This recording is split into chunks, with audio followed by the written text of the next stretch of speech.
Hey guys, welcome back to my channel. I'm Kiana and today I want to teach you guys basically just how to use a sewing machine if you're a beginner. I want to teach you guys what each part of the sewing machine does, how to adjust the settings, and how to sew some basic seams. I've had this sewing machine my entire life and honestly it still works great for me. I've made a bunch of things throughout my life with this little home sewing machine that I think when my dad bought it was like less than $100. But really I just want to show you all of the things that you can do with just a basic home sewing machine. Okay, so let's just get started. So right here is really the control center of your entire sewing machine. It's how you choose the stitch length, the stitch width, and what stitch you want to use. I'm realizing watching the video over that I accidentally said that these were the wrong things. So this is stitch width and this is stitch length. Okay, now back to the regular video. This is what I really don't love about my sewing machine. There are no numbers or values to really see exactly what length or what width my stitch will end up being. For a lot of the newer sewing machines, there will be a value that you can choose instead of having the sliding option. If you have a sewing machine that is computerized and you can choose a number for your length, for most seams, you're going to want it to be at 2.5. 2.5 is what you use for most stitches. If you want to sew a reinforced seam, then you want to decrease your stitch length to like a 1.5 or 2. And you're going to want to use a reinforced seam on all the places on a garment where a lot of stress is happening. So like for a pair of pants, you want to use a reinforced seam for the thighs or the crotch of a pants. You want to lengthen your stitch to 3 or 3.5 for top stitching, and you want to use 3 if the fabric is more lightweight and 3.5 if it's a heavier fabric. Over here is where all the options for my stitches are for my particular machine, and the ones I want to pay close attention to are 00, which is just your basic plain stitch, 04, which is a zigzag stitch, and you can use that on stretch fabrics when sewing seams. You can use it when you're finishing off a seam edge, and you can use it for hemming stretch fabrics. And then the last stitch that I really use a lot is 27, which is a buttonhole. All of these over here from 26 to 30 are buttonhole stitches. I just like this plain one right here. And my machine comes with an attachment for a buttonhole. Yours probably does too. And it's just really convenient because you don't need another buttonhole machine. You can create a buttonhole right here on your home sewing machine. And I'm going to teach you guys how to use all 3 of those stitches today. Over here you can choose the speed at which your sewing machine sews. I like to keep my speed right in the middle just because if you do bump it up and make your sewing machine go fast, the stitches can become a little bit jumbled. That may also just be because my sewing machine is a little bit older and isn't very good quality. If you're a new sewer though, I would recommend bumping it all the way down just so you can practice and get the hang of it. This button right here lowers your needle into your fabric, and then you can also press it again to raise the needle. And then this button is back stitching. So when you're starting and stopping your seams, you want to hold down that button so it locks the seam and doesn't let it unravel. Also in this area we have the presser foot and the lever. Your lever might be on the side like mine is, right here. It might be in the back or it might be on this side of the machine. And that just raises and lowers your presser foot. You want to lower it when you're sewing and raise it when you're threading the machine.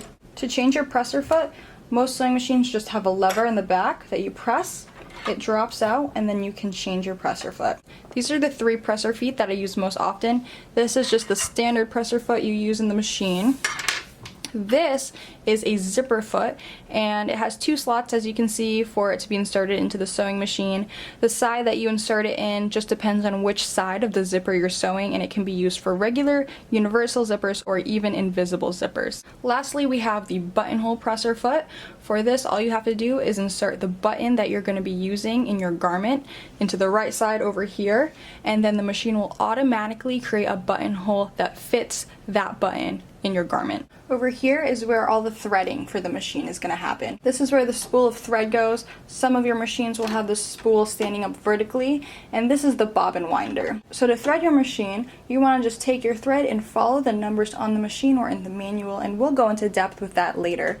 Right here, I just want to point out that this is the thread tension dial, and you can use this to adjust the tension of your thread. So if your thread is really tight in the fabric, you want to loosen the tension, and if the thread is too loose on your fabric, you want to then tighten it. On the side of every single machine should be a hand wheel. Now a hand wheel basically just sews. It does the same exact thing that you're doing when you're pressing your foot up against the foot pedal. I use the hand wheel a lot anytime I'm working with bulkier fabrics. If I'm going over a really bulky seam, I never try to sew through that with the foot pedal because you can end up breaking a needle, especially on a home sewing machine. So when I'm sewing over bulky fabrics, I always opt to just do a few stitches with the hand wheel. Sorry that the setting and the lighting changed. I just realized that I forgot to tell you one crucial piece of information, and that is to always turn the hand wheel towards you, never away from you, because you could ruin your sewing machine like that.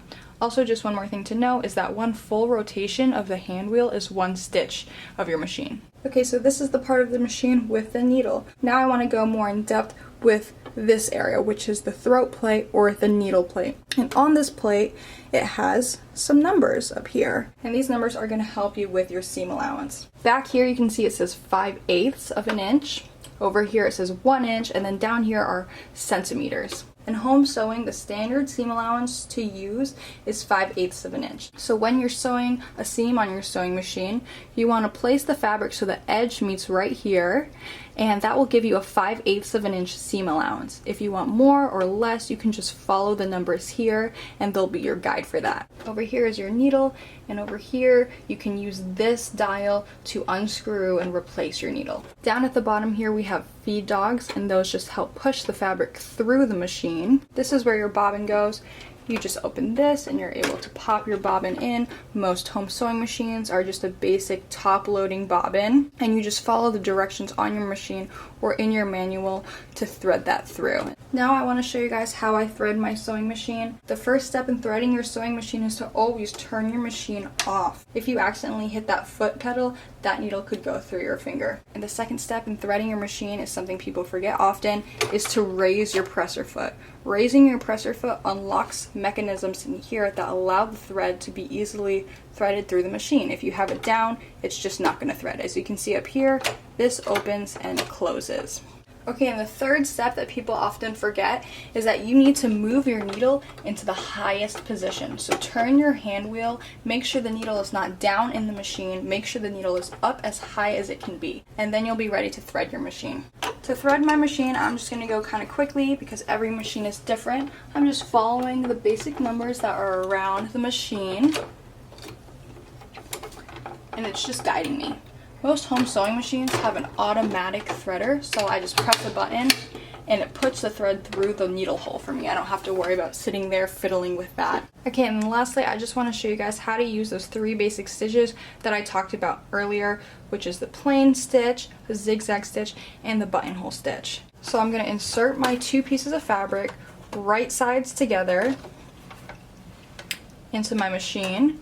I'm going to line up the edge of the fabric with 5/8 of an inch for the seam allowance, and I'm going to lower my presser foot onto the fabric. When I start my seam, I'm going to use my hand wheel and go 2 stitches forward, and then I'm going to press my back stitch and go 2 stitches backwards. And that helps to lock in your stitch so it won't unravel. Then I'm just going to continue all the way down the fabric until the end where I'm going to back stitch again.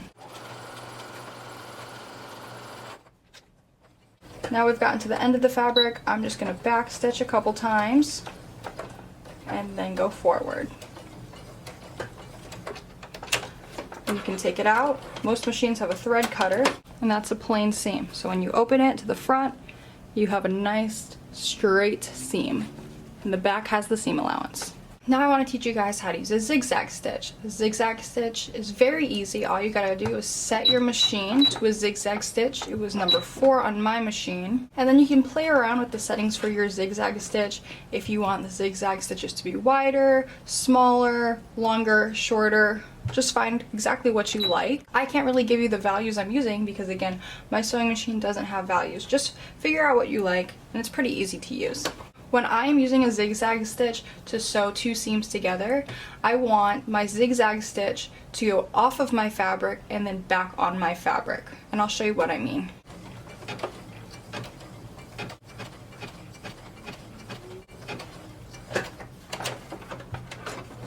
Okay, so this is my zigzag stitch. As you can see, I went off the fabric on this side and then back on the fabric.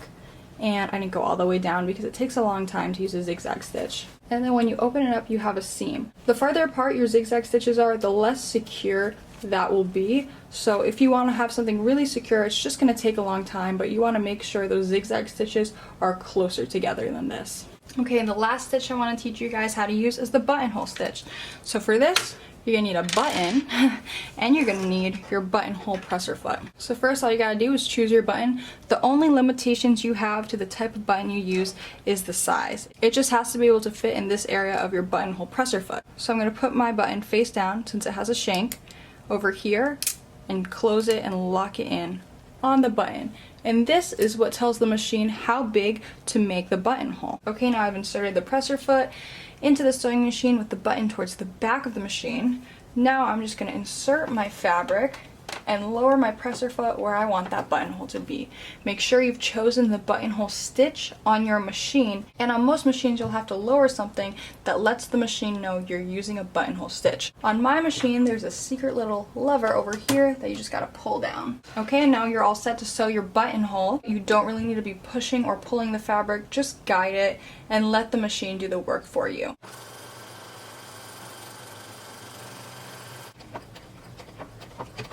It's going to stop automatically and you can just take out your fabric within your buttonhole. So you're not actually done yet. You still have to open the buttonhole manually with a seam ripper. Also, just one more thing to note, make sure when you're doing this buttonhole, obviously you're not going to do it on 2 layers of fabric, you're going to do it on 1 layer of fabric unless you have a lining, but also make sure you stabilize where you're going to put that buttonhole. So to open up my buttonhole, I'm just going to take my seam ripper, put it at the bottom of the hole, and then rip it upwards.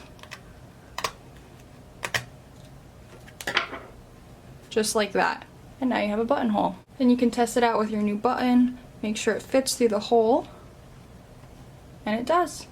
And that's all you gotta do. Okay, so that was everything. Hopefully you learned a thing or two about how to use a sewing machine and about the different parts of your sewing machine. I really enjoyed filming this video. I love this kind of stuff. Let me know if you want anything similar to this in the future, like different types of seams that are common or any other sewing tips and tricks, because I can definitely do that. Anyways, I hope you liked this video. Give me a thumbs up if you did, and be sure to subscribe and comment if you have any questions. Anyways, thank you so much. I'll see you next time. Bye!